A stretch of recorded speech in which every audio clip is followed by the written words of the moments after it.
And what are they saying through the pipeline on high drama? Dominique Morisseau's Pipeline at Lincoln Center raises the pertinent issues on raising an African-American child in a world where the young man feels that everything is stacked against him, especially after having Wright's native son. Naya, Karen Pittman, is a teacher, and her son, Omari, is thinking of leaving town after he gets into an expelling situation. His fierce girlfriend, Jasmine, is not happy about it. Lori is Naya's fellow teacher who has returned to teaching despite the problems of being a teacher in a rough public school. Dunn is a security guard who is obviously sweet on Naya. What will Naya and her ex-husband decide to do about their troubled son? This is a show that gives clues but no solutions because there aren't any in real life, and why should there be neatly tied up in a play? What happened between Naya and her ex? Why does Omari feel so alienated? The performances are so sincere that it wasn't like watching a play at all but eavesdropping on a real situation. There are so many aspects one can relate to. Being a mom, or what a teacher has to put up, trying to get over an ex, braving a bad situation, being confused by life. This gets a happy face. We hear Bandstand's closing soon, so we want to make sure you get to see it. In September. It's closing in September. It has music by Richard Oberacker and book and lyrics by Rob Taylor and Richard Oberacker, directed and choreographed by Andy Blankenbuehler. And it concerns returning vets. Donny Novitski, who's played by Corey Cott, is assured by popular songs that soon everything will be just like it was before, but he and his other friends who are veterans in Cleveland don't feel that way at all. They're traumatized by the war. This is World War II. Yeah. And there's a lot of wars. They don't know which war. Sorry. And so, well, Bandstand sounds like World War II. But so is Julia Trojan, played by Laura Osnes, who's a war widow of Danny's friend Buddy Rubber. So she ends up joining them, and they become a very authentic band, hoping to win some contest. And even if they don't win, they still have found out a lot from each other. This was so good. It started off at Paper Mill Playhouse, and it's an original musical. Even the music, which sounds just like, 1940s, war kind of music, it's got that flavor. And the orchestrations are incredible because you have the band, the five sort of combo band, having to blend in with the orchestra and not feel like they're two separate things, and that's why he got all the awards this year.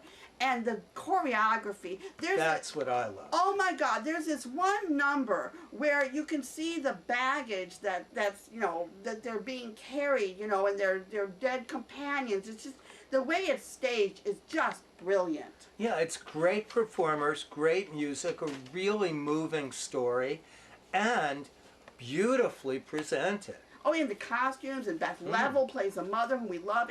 And Ryan Kasperek from So You Think You Dance is in it. I mean, it's got so many wonderful people in it. And I might have an interview with Laura Osnes, and I might have a music from it from Stars in the Alley. We'll see. I'll go through my treasure trove of tapes. Hopefully she'll find it. And you should go and see this. Before it's really it closes, cool. because this is really special, and it'll make you feel really good afterwards. You'll be dancing down the streets. Last word. So please go. Ivy Theater, in association with Athena Theater, brings A Real Boy, written by Stephen Kaplan, to 59 East 59th Street. It's basically the Pinocchio story in reverse. Max's kindergarten teacher, Miss Terry, is very concerned that Max only draws in black and white and eschews all colors. She brings us up with a principal who seems unconcerned. She can't leave it alone and has Max's parents come in for a conference, and that's when she discovers that they are puppets. Some extremely valid points were made by all sides, so at times it was hard to know who to side with. But things had escalated to such an extent that with everyone thinking that they knew best for Max, lawyers got involved, a congressperson got involved.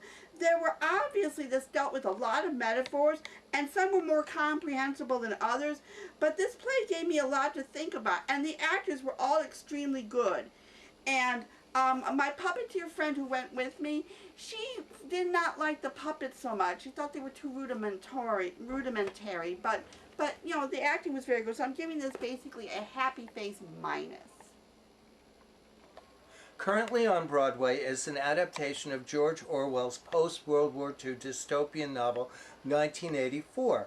It's adapted by Robert Icke, which I like to believe is icky, and Duncan Macmillan, because the play is pretty icky.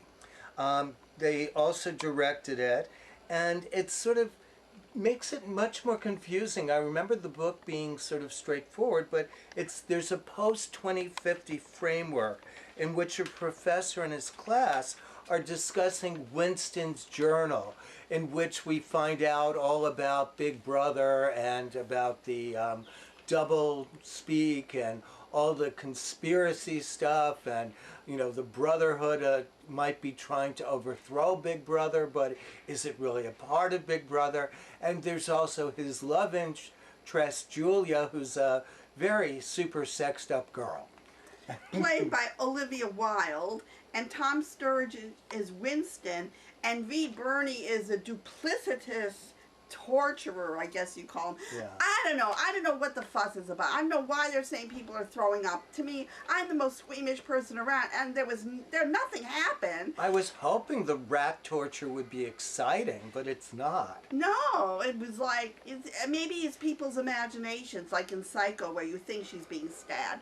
And the other thing is, you know, there is like strobe lighting, but I have a solution for that for people with vertigo like myself. Sunglasses.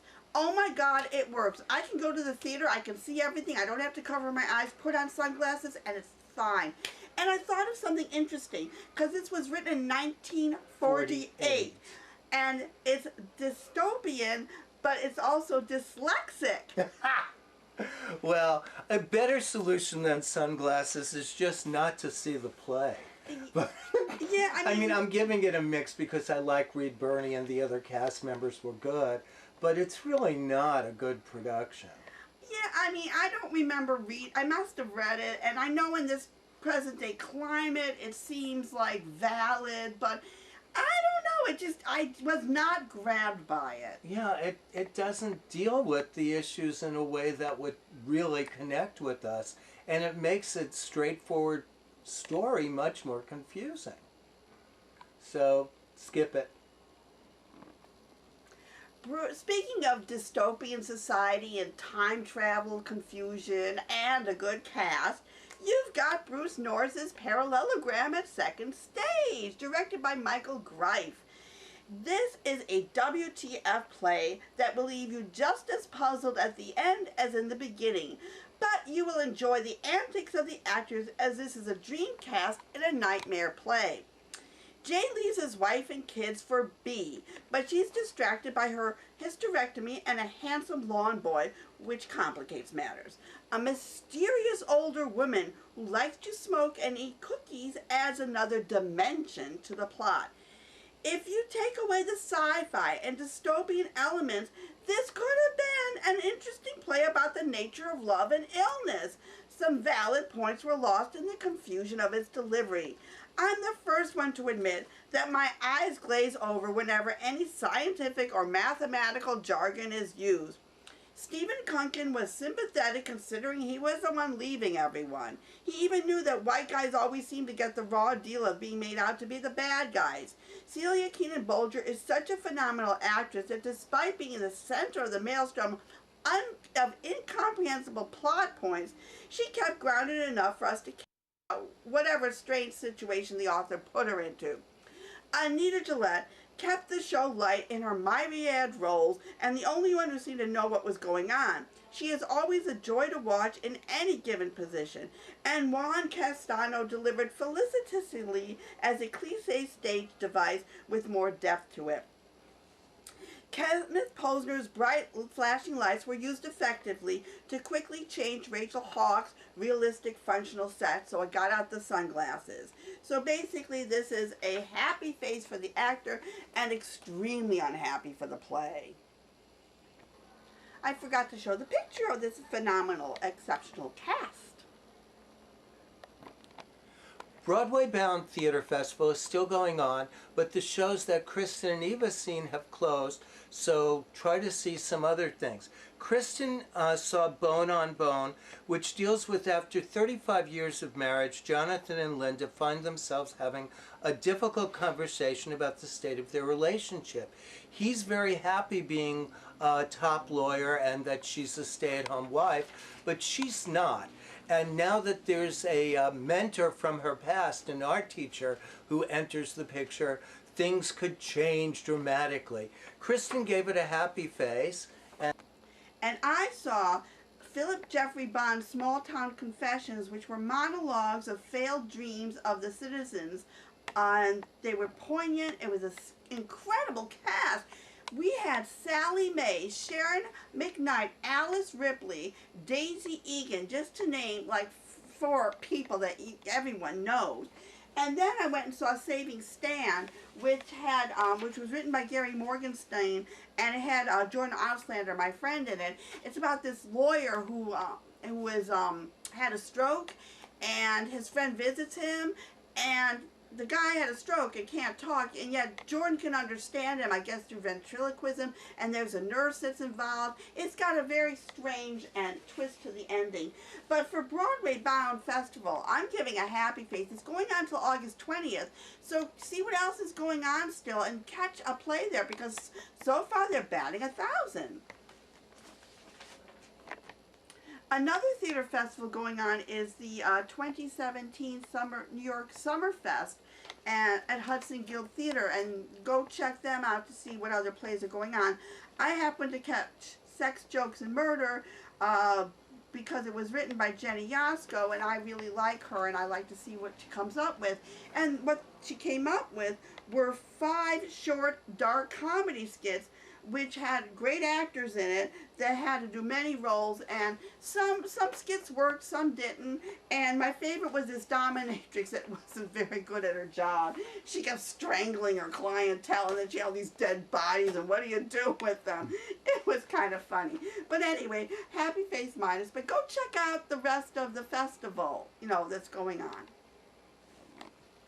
We need a special in memoriam session for our show this week, because a lot of people have gone that were very important to New York theater.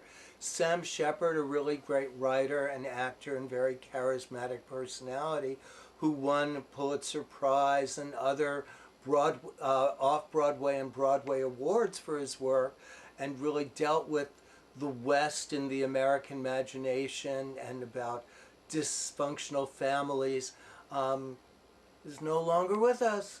And also we lost a great singer that Eva will talk about. Yes, I mean, Sam Shepard, I'm not going to be hypocritical now that he died. I've never liked his plays, and I never liked, he was not my kind of writer, although I did like him as an actor. I thought he was really appealing as an actor. But Barbara Cook died. This one upset me. This one got me to cry. I mean, I know she was not in the best of health, and she got a Kennedy Center honor, and that voice was incredible. And I'm so excited because I got to interview her at a 2006 Theater World Award. She was presenting an award for Mary Birdsong, and so I'm going to show the interview, and then I'm going to show you me and Erin Davies, who got a Theater World Award that year, quelling over Barbara Cook, because she was one of my favorites. So this show is dedicated for a mark and being a safe to Sam Shepard, and for my sake, to Barbara Cook. They both deserve our recognition. Barbara Cook at the Theater World Awards, and I've got to say, your voice is so clear as a bell. It's not even human. It's like fairy singing. Thank you very much. That's very kind of you. And what do you have planned next? Well, let's see. I don't have a lot of things coming up in the city right now. I did a couple of things recently. But in November, I'll be doing a big concert with the New York Philharmonic at Avery Fisher Hall, November 19th. So I'm preparing for that already. And is it hard with Wally Harper gone? I was devastated when I found out the news. Yes, it's hard. It's getting easier. I found somebody I work with now whom I like very much to work with. Lee Musiker is his name. And it's been going very well with him. I think of Wally every day, of course, and miss him terribly. Always. Always will. Well, luckily, whenever anyone sees you, they'll think of Wally.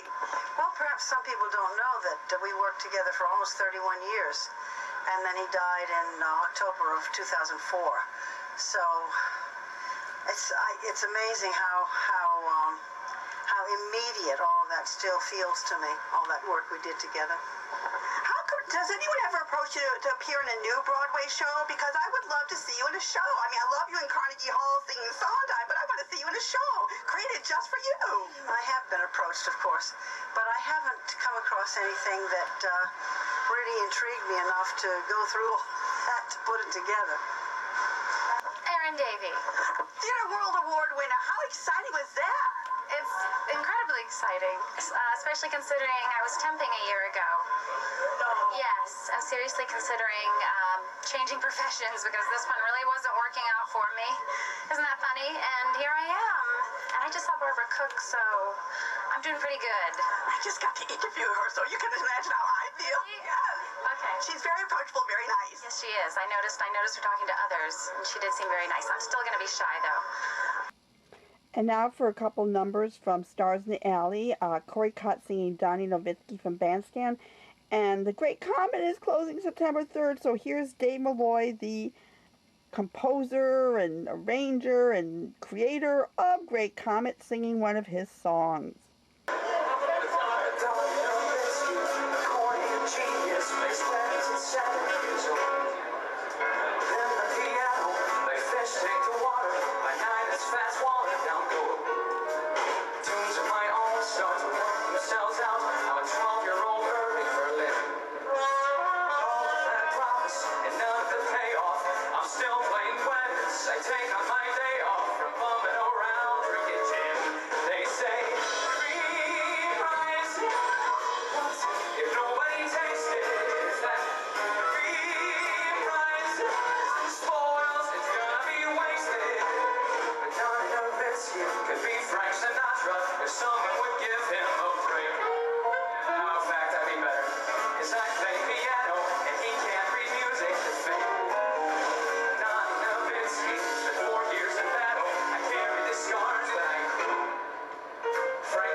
Strong ammunition, plenty of talent.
had the great privilege of hearing Midsummer's Night Dream from the Stella Adler Studio Summer Shakespeare for Teens. I talked to the director, Kern McFadden, and the actress playing Puck, Nicole Onwuka, and it was really good. Hi, my name is Kern McFadden, and I'm the director of A Midsummer Night's Dream here at the Stella Adler Studio in the Summer Shakespeare Outreach Program with the high school students. And we just did our first performance of A Midsummer Night's Dream, which we've cut down to about 50 minutes. I cut it down to 50 minutes because we're going to be doing a lot of performances, and there are two casts. So we've got two casts going back to back to back. We do 4 performances today, and tomorrow we will do the same thing. Cutting it down is always an interesting process, and I always have to lose things that I don't want to lose when I cut Shakespeare play down. But it does, the nice thing about cutting is it sort of does, it brings certain things further to the surface, and you see things differently about the play. And it's always an interesting exercise to do because you learn more about the play. At least I do when I'm cutting it and working on it. When we audition the students, students from all over New York City area, from the Bronx, from Brooklyn, from Queens, from Manhattan, all over audition, and it's a serious process. They interview 3 or 4 times each in order to get into this program, and once they are accepted, it is a full scholarship program at no cost to them. And they take part, and it's really exciting. Working with these high school students, on Shakespeare in particular, I like doing that because they get it more than they think they do. And there's that moment that clicks in their heads when they realize, oh, I actually do get this. And what they bring to it is different than what a professional actor brings to it. They don't have as much baggage with Shakespeare as professional actors do, or people that are more trained. They're just doing it, and they're just saying the words and doing the thing, whatever the thing is, and they fully commit to it, and it's refreshing.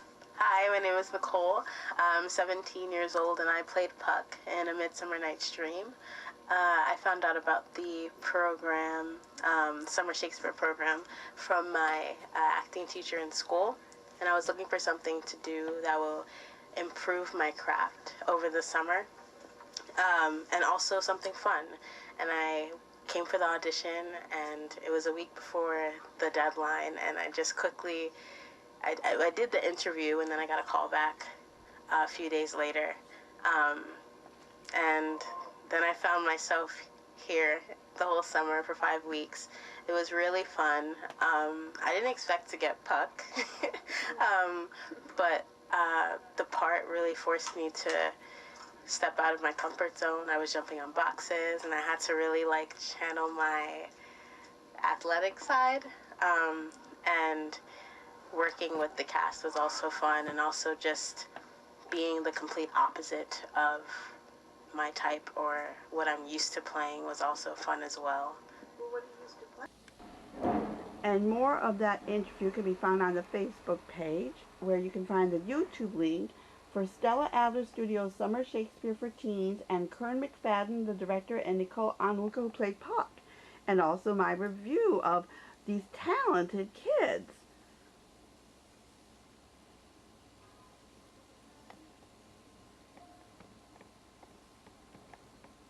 I'm so sad Natasha Pierre is closing. I love that show.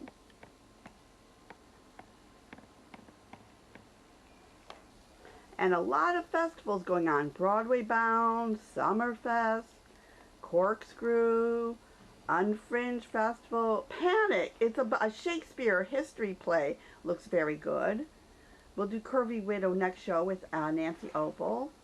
Catch Bandstand before it closes on September 17th.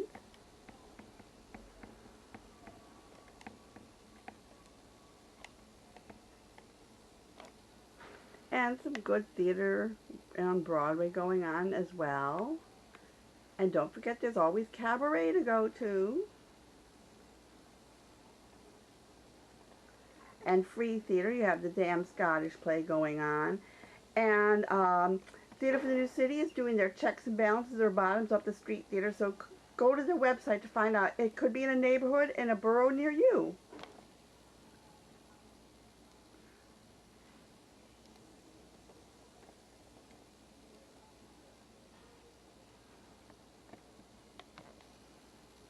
And Heartless Bastard at Here looks very good. I'm going to try to see that one.